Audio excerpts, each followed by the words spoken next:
Guys, palo naman guys. Pero kayo ito ulit. Marjorie. Hayat. Kumain na naman. Kumain na yung kanina. Thank you. Tangin na natin Marjorie.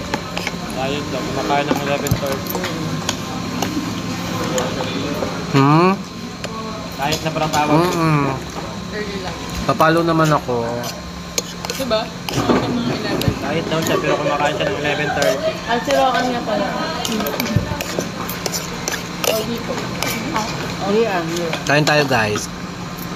Yan. Katrin. Patrick.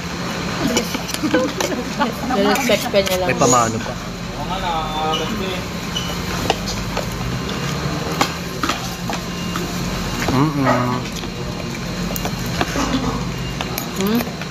Gulay. Bakit?